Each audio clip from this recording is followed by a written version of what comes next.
बिस्मिल्लाहिर्रहमानिर्रहीम। अस्सलाम वालेकुम। The doctor show with doctor Mohammed Shahid के एक और एपिसोड के साथ खुश आमदीद।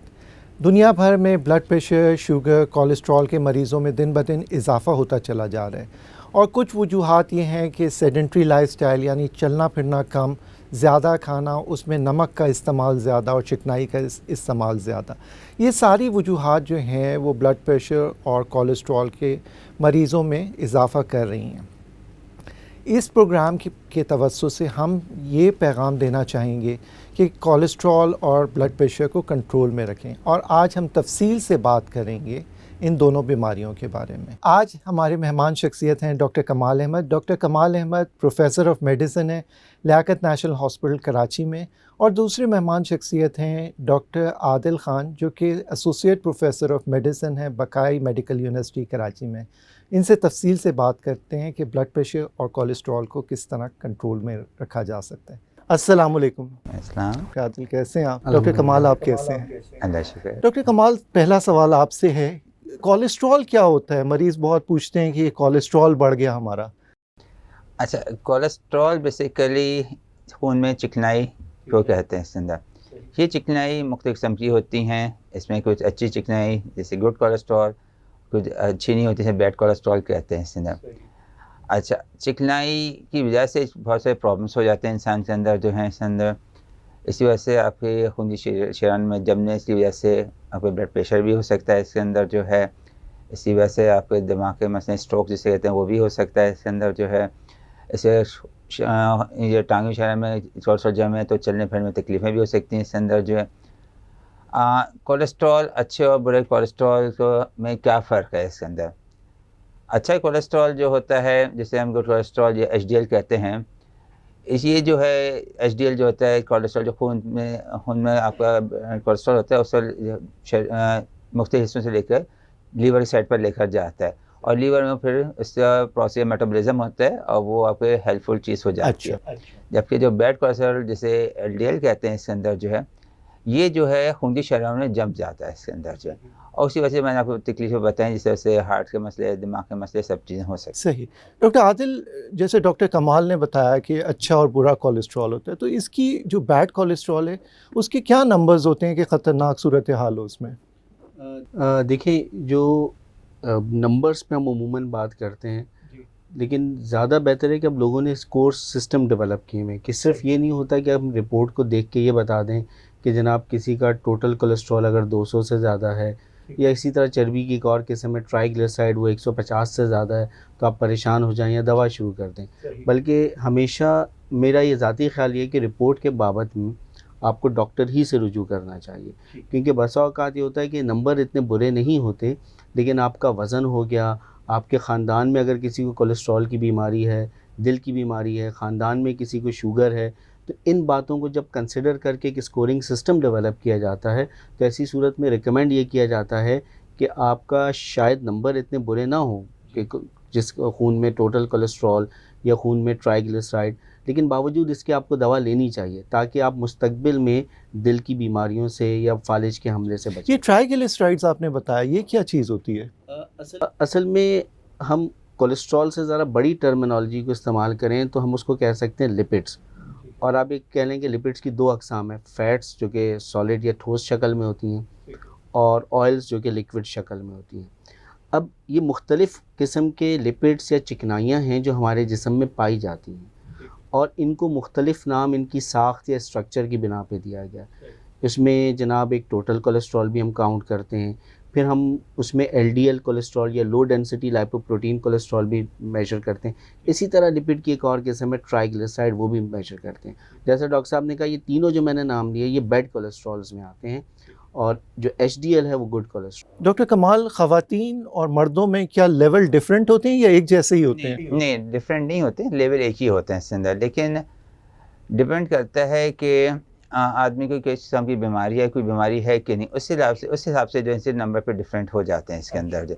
जैसे डायबिटीज़ के अंदर है, एक आदमी से डायबिटीज़ है, एक आदमी से डायबिटीज़ नहीं है, तो उनका लेवल पे मुख्तलिफ होगा। डायबिटीज़ के अंदर हमें कोलेस्ट्रॉल कम रखना पड़ता है, जबकि नॉन डायबिटिक पेशेंट का लेवल मुख्तलिफ होता है। इसलिए किसी को हार्ट की प्रॉब्लम है या किडनी की डिजीज़ है, उन सब में लेवल डिफरेंट होगा as compare to normal person. इसमें मेल और फीमेल का कोई तफर्क नहीं। अच्छा, डॉक्टर आदिल ये बताएं कि ये जो लिपिड्स, ट्राइग्लिसराइड, कोलेस्ट्रॉल, एलडीएल, इसको कम किस तरह किया जाए? देखिए एक तो प्रिवेंशन होती है और एक इलाज होता है। प्रिवेंशन या एहतियात ये है कि हम शुरू ही से ग़िज़ा में एहतियात रखें और अपने वज़न को कंट्रोल करें। और ट्रीटमेंट ये है कि जब आप मुब्तला हो गए तो एहतियात तो फिर भी लाजिम है, लेकिन आप डॉक्टर के मशवरे से दवा को टाइम से लें और जितना अरसा वो कहें उतना अरसा इस्तेमाल करें। अब देखिए ख़ुराक में मैं कुछ बातें आपको अगर टाइम हो कि देखिए ख़ुराक में कुछ फ़ैट्स ऐसे होते हैं जिनको हम कहते हैं सैचुरेटेड फ़ैट्स, कुछ होते हैं ट्रांस फ़ैट्स और कुछ होते हैं अनसैचुरेटेड फ़ैट्स। ये हमने चिकनाई की क्लासिफ़िकेशन कह लें या दर्जाबंदी की गई है। अब जो उमूमन हम प्लांट ओरिजिन से फ़ैट्स लेते हैं जो कि ऑयल्स होते हैं, जैसे कि कनोला का ऑयल हो गया, मकई का तेल हो गया, कॉर्न ऑयल हो गया, ये अनसैचुरेटेड फ़ैट्स होते हैं और ये बेहतर कंसिडर होते हैं। लेकिन इस तरह जैसे जानवर से हासिल की जाने वाली चर्बी, इनमें जो फ़ैट्स होते हैं उनको हम सैचुरेटेड कहते हैं और इनका नसों में जमने का चांस ज़्यादा होता है। लेकिन सबसे इम्पॉर्टेंट होते हैं मॉडिफाइड फ़ैट्स जिन्हें हम ट्रांस फ़ैट्स कहते हैं।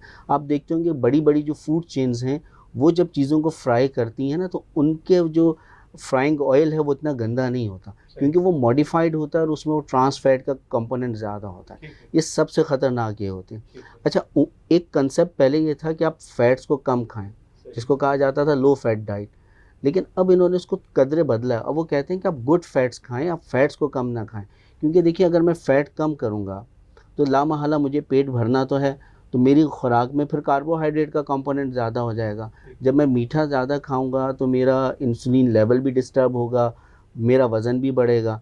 तो अब वो कंसेप्ट चेंज हुआ है कि आप फ़ैट्स खाएँ, लेकिन आप गुड फ़ैट्स खाएँ और गुड फ़ैट्स में आपकी ग़िज़ा में जितने अनसैचुरेटेड फ़ैट्स ज़्यादा करें और जितने सैचुरेटेड और ट्रांस फ़ैट्स हैं उन्हें कम करें। डॉक्टर कमाल, ये सैचुरेटेड फैट जो चर्बी, इसका टेस्ट बड़ा अच्छा होता है और लोग पसंद करते हैं। आपसे ही कहने से टेस्ट बहुत अच्छा होता है, इस वजह से लोग बहुत पसंद करते हैं। और इससे एक रीज़न यही है कि जो टेस्ट अच्छे होने की वजह से इसका इस्तेमाल बहुत ज़्यादा बढ़ता जा रहा है। ख़ास तौर पर हमारी जो यंग जनरेशन है उसको बहुत पसंद है ये चीज़ें। फ़ास्ट फूड जैसा आप देखते हैं इसके अंदर जो है या आउटसाइड खाने इनको बहुत पसंद है। कढ़ाई वगैरह बहुत अच्छा टेस्ट होता है उसके अंदर और डेफिनेटली यंग के अलावा एल्डरली लोगों को भी बहुत टेस्ट पसंद होता है इसके अंदर, तो लोग ज़्यादा खाते हैं। इसी वजह से आप देखें कि आजकल हमारे नई जनरेशन के अंदर जो है cholesterol, high level cholesterol incidence बहुत ज़्यादा बढ़ता जा रहा है और यंग एजेस के अंदर आपको हार्ट की डिजीज़ नज़र आ रही है, इसके अंदर ब्लड प्रेशर नज़र आ रहे हैं इसके अंदर। सो एक मेन फैक्टर यही है कि इनका टेस्ट बहुत अच्छा होता है इसके अंदर और लोग ज़ाहिर है कि अच्छा खाना होता है, हर कोई आदमी इसको पसंद तो करता अब है ये इसके किस अंदर। तरह टेस्ट को चेंज किया जाए कि यंग जनरेशन जो है वो प्लांट ओरिजिन फैट की तरफ? इसमें बेसिकली आपको एजुकेट करना पड़े लोगों से और जो प्लांट ओरिजिन जो फैट होता है उससे मैंने आपको टेस्ट देना पड़ेगा इसके अंदर जो, क्योंकि जब तक आप टेस्ट से लेवल चेंज नहीं करेंगे ये लोग यंग जनरेशन या डेली सब लोग जो है सैचुरेटेड फैट खाते रहेंगे, जिस वजह से इंसिडेंस और डिजीज़ बढ़ते रहेंगे इसके अंदर जो। और दूसरी चीज़ ये है कि अगर चलें आप सैचुरेटेड फैट ले भी रहें तो अपना एक्सरसाइज को या एक्टिविटी को अपना लेवल बढ़ाएं इसके अंदर। एक इशू सबसे पहले सबसे ज़्यादा हमें नज़र आ रहा है कि लोग सैचुरेटेड फैट बहुत ज़्यादा खा रहे हैं और अंडर एक्टिविटी कर रहे हैं, ओवर ईटिंग अंडर एक्टिविटी, ये हमारे बहुत ज़्यादा हो गया इसके अंदर। अगर एक आदमी सैचुरेटेड फैट खा रहा है इसके अंदर लेकिन बहुत ज़्यादा हेल्दी काम भी कर रहा है इसके अंदर, एक्सरसाइज भी कर रहा है इसके अंदर, जो वर्किंग भी कर रहा है, तो उस पर सैचुरेटेड फैट इतना इफेक्ट नहीं करेगा एज़ कम्पेयर टू पर्सन जो सैचुरेटेड फैट तो बहुत ज़्यादा खा रहा है लेकिन एक्टिविटी कुछ नहीं कर रहा है इसके अंदर, जिसकी वजह से इंसिडेंस और डिजीज़ में बहुत ज़्यादा बढ़ जाएगा। ठीक है, जैसे डॉक्टर कमाल ने बताया, अब डॉक्टर आदिल ये बताएं कि स्मोकिंग और ओबेसिटी का क्या ताल्लुक़ है कोलेस्ट्रॉल के साथ? देखिए ओबेसिटी जो होता है एक से आप कह सकेंगे अक्सर और बेशतर वो फेमिलियल होती है, तो वालदैन में या बहन भाइयों में वो होता है मर्ज़ और उसको आ जाता है मोटापा जैसे कहते हैं, या बाद औक़ात हम मुख्तलिफ़ सूरत हाल में उसे मेटाबॉलिक सिंड्रोम की तरफ चले जाते हैं। अब देखिए जो ओबीज़ लोग होते हैं ज़्यादातर इनके खून में भी चर्बी ज़्यादा होती है, जिस्म में जो कह लें डिपॉज़िट चर्बी का वो तो ज़्यादा है, लेकिन इनके खून में भी चर्बी ज़्यादा होती है। इसके अलावा जो स्मोकिंग है वो भी जिस्म के केमिकल रिएक्शन में कुछ इस किस्म की तब्दीली ले आते हैं कि कोलेस्ट्रॉल लेवल उससे भी बढ़ ही जाता है। अब देखिए जो मोटापा है उसको भी अगर आप एड्रेस करने की कोशिश करें तो सबसे अहम बात जैसे डॉक्टर साहब ने कही कि हमने चलना छोड़ दिया। और चलना भी कुछ इतना मुश्किल काम नहीं है। हम चंद कदम के लिए भी गाड़ी की अब तलाश करते हैं। आप रोज़मर्रा की जो ग्रॉसरी लेने जाते हैं या कोई चीज़ लेने जाते हैं तो उसको चल के चला जाए, बाज़ार तो आपके घर का जो करीब है। या आप नमाज़ पढ़ने जाते हैं तो अब नमाज़ पढ़ने भी गाड़ी में जाना है तो आप वो भी पैदल चले जाइए, मस्जिद तो करीब होगी। या आप अपने घर से चंद कदम दूर की मस्जिद चूज़ कर लें ताकि आप रोज़ाना 1 आध किलोमीटर तो चल पड़ें। तो बुनियादी तौर पे ये है कि अच्छा, फिर जो स्मोकिंग की आप बात कर रहे हैं तो हमारे यहाँ तो अब किस्म के वो इलेक्ट्रिक सिगरेट और सारा कुछ भी मार्केट होना शुरू हो गए हैं। तो देखिए इन सारे मामलात में एजुकेशन का बड़ा रोल है कि हमें कुछ इस किस्म के पैगाम बार बार नशर करने चाहिए।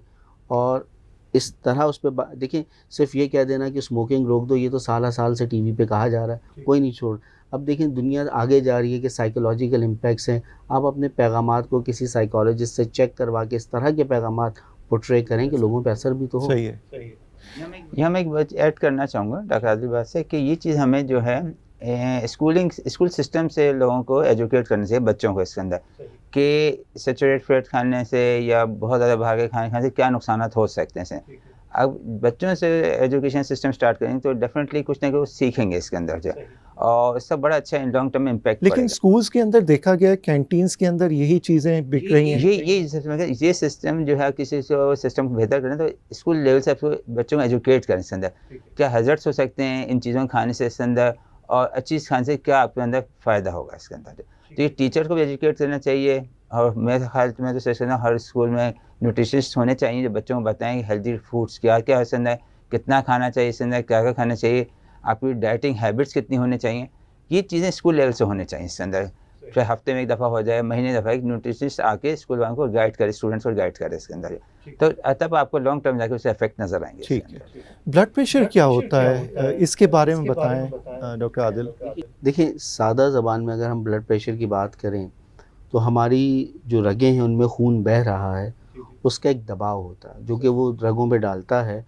और देखें, अगर आपके पास एक पानी का पाइप है और आप उसमें पानी का प्रेशर डालेंगे तो ज़ाहिर है पाइप का या तो स्ट्रक्चर ख़राब होगा जो वक्तन फ़वक्तन जवाब दे जाएगा, या पाइप फट जाएगा।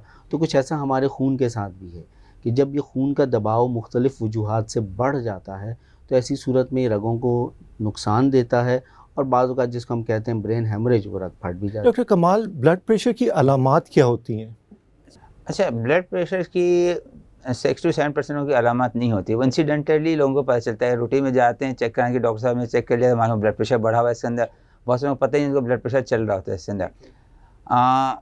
कॉमन अलामत में तो यही होते हैं इसके अंदर, या तो हेडेक होने, सर में दर्द होना शुरू हो जाता है इसके अंदर, नज़र धुंधला आ जाना इसके अंदर चिड़चिड़ापन हो जाना इसके अंदर, सही बात है, इससे एक अलामत हो जाते हैं, चिड़चिड़ापन हो गया इसके अंदर, मूड ख़राब रहना इसके अंदर, ये कॉमन वेक से अलामत है। बहुत सारे लोगों में होता है अमूमन, लेकिन उसमें से अगर आप लोगों चेक कराएं तो अक्सर होता है आपको ब्लड प्रेशर मिले, उनको पता ही नहीं होता उनको ब्लड प्रेशर चल रहा है इसके अंदर जो।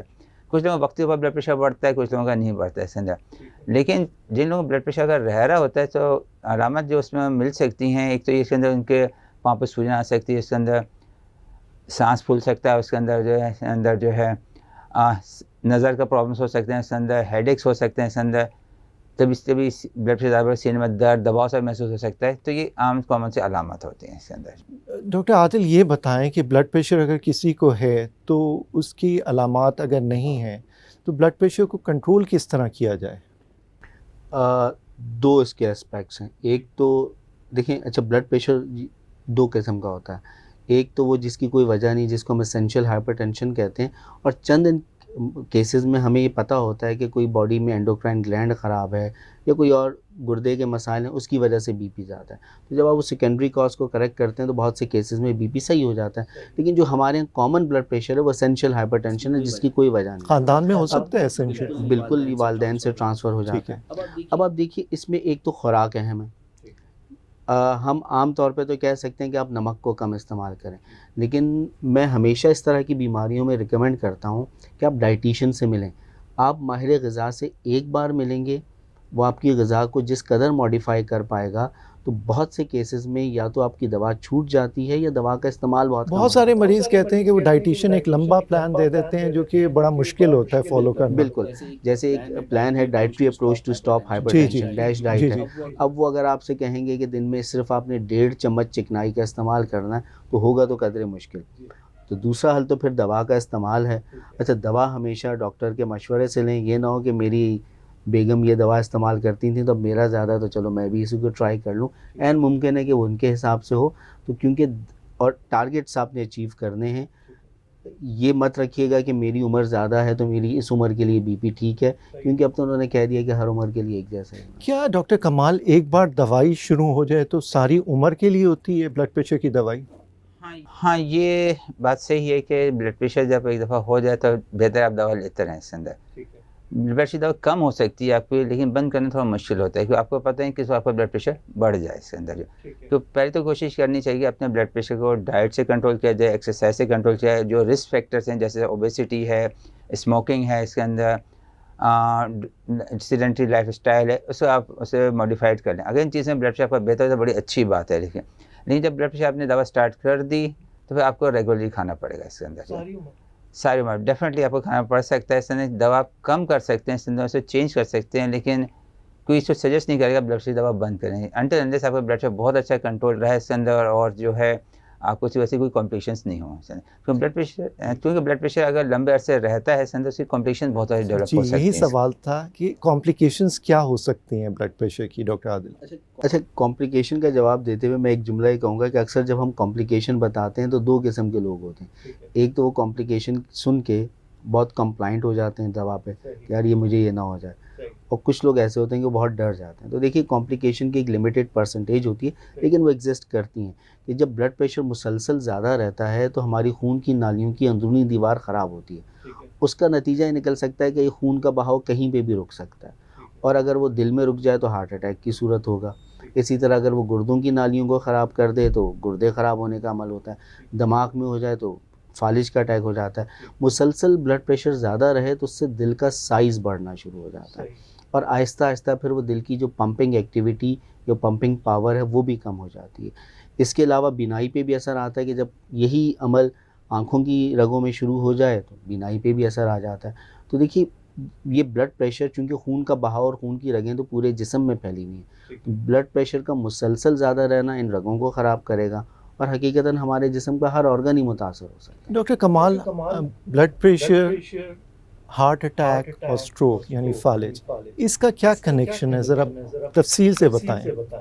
अच्छा, ब्लड प्रेशर बढ़ने से हार्ट अटैक भी हो सकता है, स्ट्रोक भी हो सकता है इसके अंदर। ये ब्लड प्रेशर को साइलेंट किलर भी कहते हैं इसके अंदर, और जैसे लोगों को पता नहीं होता है, जब हार्ट अटैक होता है, स्ट्रोक होता है या फालिज होता है, तो पता चलता है कि उनको ब्लड प्रेशर है इसके अंदर। ये तो उस वक्त बढ़ जाता है या पहले ब्लड प्रेशर चल रहा था तो पता ही नहीं चलता है इसके अंदर। अब अगर ब्लड प्रेशर आदमी का बढ़ता है इसके अंदर, जो तो हार्ट को बहुत ज़्यादा प्रेशर से अगेंस्ट वेसल ब्लड सब पंप करना होता है इसके अंदर। ओल्ड एज के अंदर हार्ट के मसल्स वीक हो सकते हैं इसके अंदर, आर्टीरियोस्क्लेरोसिस होता है, या जिसके से कहते हैं कि हार्ट के बहुत से अंदर चिकनाई जम जाती है, थिक हो जाते हैं, हार्ट स्ट्रेन पड़ता है इसके अंदर, ब्लड सप्लाई कम होती है, या जैसे डॉक्टर साहब ने कहा वहाँ पे खून चिकनाई बढ़ने से खून का बहाव कम हो सकता है, तो हार्ट अटैक हो जाता है इसके अंदर। इस तरह से ब्रेन का भी होता है, ब्रेन की वेसल्स होती हैं इसके अंदर, कंटिन्यूस ब्लड प्रेशर बहुत अरसे से रहे इसके अंदर जो है, तो उसके अंदर वेसल्स में चेंजेस आ जाती हैं, खून की शक्ल में चेंजेस आती हैं, जिसकी वजह से स्ट्रोक हो सकता है इसे। और स्ट्रोक भी 2 किस्म के हो सकते हैं, एक जिसे इस्कीमिक इन्फार्क्ट कहते हैं, जिसमें ब्लड वेसल्स ब्लॉक हो जाती है, और इसमें जिसे ब्रेन हेमरेज कहते हैं, इसमें ब्लड की वेसल रप्चर हो इसमें जाती है। ख़तरनाक कौन सा होता है? इसमें खतरा ब्रेन हेमरेज ज़्यादा खतरनाक होता है, जिसमें ब्लड आ जाता है ब्रेन के अंदर, ब्रेन की शरण फट जाती है, वो ज़्यादा रिस्क होती है। लेकिन डिपेंड करता है कि किस एरिया का डैमेज हुआ आपके इसके अंदर। कुछ ब्रेन हेमरेज अच्छे रिकवर कर जाते हैं, कुछ इस्कीमिक जो स्ट्रोक होते हैं वो भी अच्छे रिकवर नहीं कर सकते इसे। तो डिपेंड करता है कितना बड़ा स्ट्रोक हुआ है और किस एरिया के ऊपर इससे इफेक्ट हुआ है। डॉक्टर आदिल, ब्लड प्रेशर जब बढ़ता है, जैसे डॉक्टर कमाल ने बताया, तो स्ट्रोक हो जाता है, और स्ट्रोक में भी हमने यूजुअली देखा है कि ब्लड प्रेशर काफ़ी बढ़ जाता है, 200 से ऊपर भी कुछ मरीज़ों का। तो ये उस वक्त क्या करना चाहिए मरीज़ को? देखिए, अगर किसी को स्ट्रोक हो गया है ब्लड प्रेशर के साथ, आइडेंटिफिकेशन ये होगी कि ज़्यादा तो उसकी ज़बान बंद हो गई है, आवाज़ की तब्दीली आ गई है, या जिस्म का एक साइड काम नहीं कर रहा। तो देखिए, इस हालत में हम ब्लड प्रेशर को एकदम नीचे नहीं लेके जाते हैं, क्योंकि अब वो जो सूरत हाल है कि वही हाई ब्लड प्रेशर ही दिमाग के बाकी हिस्सों को खून मुहैया कर रहा है। ऐसी सूरत में आपको फ़ौरन हॉस्पिटल लेके पहले ज़माने में वो ज़बान के नीचे एक गोली रखते थे, अब ऐसा नहीं करना चाहिए ना? बिल्कुल भी नहीं करना चाहिए, क्योंकि देखिए ज़बान की अगर स्ट्रोक नहीं भी हुआ, एक आम हालात में भी अब वो रिकमेंडेड नहीं है, क्योंकि अगर आप ज़बान के नीचे गोली रखेंगे तो ब्लड प्रेशर एकदम आपका नीचे जा सकता है और ऐसी सूरत में दिमाग को मिलने वाला खून बहुत कम हो सकता है और वो आदमी जिसे स्ट्रोक नहीं भी हुआ होने के चांसेस हो जाते हैं। तो ये करना चाहिए। अच्छा, अगर किसी को स्ट्रोक हो गया तो अब देखिए, पहले ज़माने में ये था कि स्ट्रोक हो गया तो इब्तदाई केयर के बाद फिज़ियोथेरेपी यही इलाज कहा जाता था। लेकिन अब देखें, इलाज मौजूद है कि जिस तरह दिल की एंजियोग्राफी, एंजियोप्लास्टी होती है, अगर स्ट्रोक का मरीज़ बर वक्त हस्पताल पहुंच जाए और उसकी दिमाग की एंजियोग्राफी और एंजियोप्लास्टी हो जाए तो वो फ़ौरन रिकवर हो जाता है और वो ज़िंदगी भर माजूर होने से बच जाता है। और शहर में ऐसी बहुत सारी सरकारी और प्राइवेट जगह मौजूद हैं जो 24 घंटे सर्विस प्रोवाइड। ये कितनी देर में ये सारी प्रोसेस होना चाहिए डॉक्टर कमाल? कम से कम ये विदिन 2 आवर्स पेशेंट अगर वहाँ पे स्ट्रोक एलिमेंट हुए इसके अंदर वो टर्शियरी केयर पहुँच जाता है तो बहुत अच्छी बात होती है। उसके अंदर फॉरन स्कैन करके देख लेते हैं इसके अंदर जो है, और साथ में एंजियोग्राफी या स्टेंटिंग या एंजियो TPA जिसे देते हैं, उससे जरिए आप खून की शरीर को खोल तो सकते ये हैं। TPA क्या होता है डॉक्टर कमाल? ये बेसिकली एक एंजाइम होता है जो आपको क्लॉट को डिसॉल्व कर देते हैं इसके सही। अंदर से। ये कोई वो दवा होती है? एंजियोग्राफी दवा होती है? ये दवा होती है इसके अंदर, और इसको जो है एंजियोग्राफी करते हैं, उसको दवा डाली जाती है दिमाग के अंदर, जिससे जो क्लॉट होता है वो डिसॉल्व हो जाता है और खून की शरीयान खुल जाती है इसके अंदर, तो दिमाग एरिया डैमेज से बच जाता है। सही। और कॉम्प्लिकेशंस क्या हो सकती हैं अगर ये ना किया जाए तो? देखिए, सबसे अहम कॉम्प्लिकेशन तो ये है कि जो हिस्सा बेकार हुआ है, खुदा न खास्ता वो सारी उम्र के लिए बेकार हो जाए और वो आदमी माजूर हो जाए, या उसकी ज़बान मुतासर हुई है तो वो सारी उम्र के लिए फिर मुतासर रहे, वो सारी उम्र गुफ्तगू ना कर पाए। तो देखिए, अगर स्ट्रोक को बर वक्त ट्रीट ना किया जाए तो फिज़ियोथेरेपी से उसमें इम्प्रूवमेंट तो ले आते हैं, लेकिन अक्सर और बेशतर वो पूरी तरह रिकवर कर नहीं पाते और वो फिर सारी उम्र की माजूरी या लड़खड़ा के चलना या ज़बान का ख़राब हो रहना, ये सारी चीज़ें रहती हैं। तो जब भी किसी को स्ट्रोक हो तो बेहतर ये है कि बर वक्त किसी तरह एक बड़े अस्पताल पहुंचा दें कि कबल इसके कि दिमाग परमानेंट डैमेज हो जाए, वो प्रोसेस करके उसको रिकवर। डॉक्टर कमाल, अगर किसी को स्ट्रोक हो, जैसे अलामात बताई डॉक्टर आदिल ने, तो आपने बताया कि फ़ौरन इमरजेंसी में लेके जाना चाहिए। कुछ लोग कहते हैं कि सुबह देखा जाएगा, रात में है, तो इसमें क्या है? नहीं, ये चीज़ बहुत गलत है। इसमें स्ट्रोक बढ़ने के चांसेस ज़्यादा होते हैं, और जिस चीज़ को पहले बचा सकते हैं, स्ट्रोक का छोटा स्ट्रोक है, कुछ स्पेसिफिक दवाएं होती है, देने से वो चीज़ क्लॉट ज़्यादा बढ़ता है। जिस तरह हार्ट अटैक में फ़ौरन जैसे इससे स्ट्रोक में अगर आपको महसूस हो रहा है कि हो सकता है सिंपल ब्लड प्रेशर बढ़ने की वजह से इससे स्ट्रोक हो रहा है, इसके अंदर ब्लड प्रेशर कंट्रोल करना चीज़ें बेहतर हो जाती हैं। जैसे TIA कहते हैं कि थोड़ा फाल्स एलिमेंट आना शुरू हो जाते हैं। TIA क्या हो गया? ये इससे ट्रांजिएंट इस्केमिक अटैक अच्छा। आ जाता है। इसमें वक्ती तौर पर खून की शरीयाँ जो हैं स्पैज़म में चली जाती हैं, सिकुड़ जाती ठीक हैं है। वक्ती तौर पे। ठीक है, वो स्ट्रोक से पहले का एलिमेंट होता है। ब्लड प्रेशर बढ़ने की वजह से किसी वजह से ऐसा हो जाता है। तो उस सूरत के अंदर ये होता है कि आपको अर्ली ट्रीटमेंट मिल जाए तो खून की शरीयान में ब्लड सप्लाई दोबारा हो जाती है, तो आदमी रिकवर हो जाता है, फुली रिकवर हो जाता है। यह बात है, छोटा सा स्ट्रोक आता है, विदिन 24 आवर खुद ही डिसॉल्व हो जाता है इसके अंदर। ब्लड प्रेशर बढ़ने की वजह से हो या आपको खून पतला की दवा दे दी इसके अंदर, तो क्लॉट डिसॉल्व हो जाता है और आदमी बिल्कुल नॉर्मल हो जाता है इसके अंदर। तो ये है कि जैसे आप देखें कि ऐसा लग रहा है आदमी जिससे वीकनेस हो रही है किसी एक साइड के ऊपर, या आपको लग रहा है उससे कोई फारिश अलामत ज़ाहिर हो रही हैं, तो जितनी जल्दी उसको ट्रीटमेंट स्टार्ट करते हैं उसके लिए बेहतर रहता है और आप उसको ज़िंदगी भर की माजूर से बचा सकते। ठीक है। दवाइयाँ क्या होती हैं डॉक्टर आदिल स्ट्रोक के बाद? देखिए, स्ट्रोक के बाद डिपेंड करता है कि जैसे डॉक्टर साहब ने बताया था 2 किस्म के होते हैं, इस्कीमिक और हेमोरेजिक। तो कौन सी किस्म का है, और हेमोरेजिक में भी चंद मज़ीद अक़साम हैं। तो जो इस्कीमिक स्ट्रोक है उसमें हम खून पतला करने वाली जो एक मशहूर दवा है एस्प्रिन, वो एक लंबे अरसे तक देते हैं। इसके अलावा जो कोलेस्ट्रॉल की दवा है जिनको हम जनरली स्टैटिन्स कहते हैं, उनका इस्तेमाल किया जाता है। फिर ब्लड प्रेशर और अगर शुगर है, इन दोनों की अद्वियात टाइम से ली जाती हैं ताकि ये लेवल सही रहें और मुस्तकबिल में दोबारा इस किस्म का कोई अटैक ना हो। कुछ मरीज़ डॉक्टर कमाल दवाई लेते हैं, ठीक होते हैं, फिर छोड़ देते हैं, क्या करना चाहिए? इसमें ये डेफिनेटली ये बहुत प्रैक्टिकल प्रॉब्लम है। इसके अंदर लोगों जैसे उनकी इंप्रूवमेंट होती है वो दवा छोड़ देते हैं, हम तो बिल्कुल सही हो गया, हमें कुछ भी बीमारी नहीं है। ये बड़ा गलत चीज़ है इसके अंदर, क्योंकि स्ट्रोक दवाओं के चांसेस होते हैं इसके अंदर, स्पेशली जो डायबिटिक पेशेंट या ब्लड प्रेशर पेशेंट या कार्डिक पेशेंट में चांसेस होते हैं कि दोबारा स्ट्रोक हो जाए इसके अंदर। तो इसमें सबसे पहले है कि आप पेशेंट को आपको एजुकेट करना चाहिए, उसको बताना चाहिए कि ये दवा दे रहा हूँ, ये इतने अर्से आपको दवा खानी है, कुछ दवा आपको ज़िंदगी भर खानी है अगर आपको दोबारा स्ट्रोक से बचना और है। उसके अटेंडेंट्स को अटेंडेंट पहले सबसे पहले आप पेशेंट को काउंसिल करें। अगर आपके ख्याल में पेशेंट समझ नहीं सकता इस चीज़ को, तो आप अटेंडेंट को जो उससे केयर करने वाले उनको आप फुली काउंसिल करें, उनको बता दें कि आज से लॉन्ग टर्म कंसिक्वेंसेस क्या क्या हो सकते हैं। क्योंकि इस दफ़ा अगर पेशेंट बेहतर होगा, लेकिन नेक्स्ट टाइम हो सकता है इससे ज़्यादा बड़ा स्ट्रोक हो जाए या किसी ऐसे हिस्से में स्ट्रोक है कि पेशेंट ना चल सके ना बात कर सके, तो आपको फुली डिपेंडेंट हो जाएगा इसके अंदर। और उसकी जो कॉम्प्लिकेशन हैं वो भी आपको फिर पेशेंट अटेंडेंट को एक्सप्लेन करना चाहिए इसने। तो एक दफ़ा बाद वक्त थोड़ा सा आपको पेशेंट को डराना पड़ता है इसके अंदर कि वो दवाएं खाता रहे, और अगर पेशेंट दवाएं खाता है उसे बता दें कि हो सकता है आज से हम आपकी दवाएं कम कर दें और दवा बंद कर, लेकिन आप दवाएं बंद नहीं करनी है, और दवाएं भी अगर कुछ बंद करनी हो डॉक्टर से पूछ कर बंद की। अच्छा, सही है। डॉक्टर आदिल, हार्ट अटैक के क्या सिम्टम्स होते हैं? देखें हार्ट अटैक उमूमन जो सिम्टम होता है सीने में शदीद दर्द होता है। अच्छा, ये कहना कि उल्टी साइड पे दर्द होता है ऐसा अब है नहीं, वो सीने में पूरे सीने में ही दर्द उमूमन होता है, वो बाजू में भी जा सकता है, गर्दन तक भी जा सकता है। अच्छा देखिए, हार्ट अटैक का दर्द बाजू का बड़ा डिफरेंट भी हो सकता है। मिसाल के तौर पे बाजू का पेट के ऊपरी हिस्से में दर्द होता है, वो हार्ट अटैक की एक किस्म होती है, और हम लोग उसे मैदे का दर्द समझते रहते हैं। और बाज़-औक़ात आप जब डॉक्टर के पास जाते हैं तो वो फरमा देते हैं यार आपको तो 3 दिन पहले ही हार्ट अटैक हो गया। तो देखिए, सीने में दर्द या किसी भी किस्म की घबराहट हो या सांस लेने में दिक्कत हो, इन तीनों बातों को आसान ना लिया जाए और फ़ौरन किसी माहिर डॉक्टर से मिला जाए, जो अगर आपकी ईसीजी करा के देख ले कि ये मसला हो रहा है या नहीं हो रहा। तो हार्ट अटैक जैसे ईसीजी में क्या आता है जो हमें पता चल जाए कि इसी में चेंजेस होती हैं इसके अंदर, जो उनकी लीड्स के अंदर होती हैं वेव्स, जो थोड़ी चेंज आता है इसके अंदर, जो वो डॉक्टर आपको देख कर बता सकते हैं क्या चेंज होती हैं। दूसरे हार्ट अटैक के साथ जो अगर बाद में इसी में इनिशियल चेंजेस नहीं आती हैं, तो उससे एक ब्लड टेस्ट होता है, ट्रोपाइट होता है, अर्जेंट कराया जाता है इसके अंदर। तो अगर वो भी पॉजिटिव आता है तो मतलब पेशेंट को अटैक हुआ है इसके अंदर। कुछ केस में इसी में चेंजेस शुरू में नहीं आती और 2 घंटे बाद इसी में चेंजेस आती हैं। हालांकि पेशेंट में टिपिकल चेस्ट पेन हो रहा होता है इसके अंदर, लेकिन इसी में चेंजेस नहीं आ रही होती हैं। तो इसमें ये ड्रॉप बहुत आपका सेंसिटिव टेस्ट होता है, आपको बता देता है कि आपको अटैक हुआ तो है। ऐसे मरीज़ को घर नहीं भिजवाना।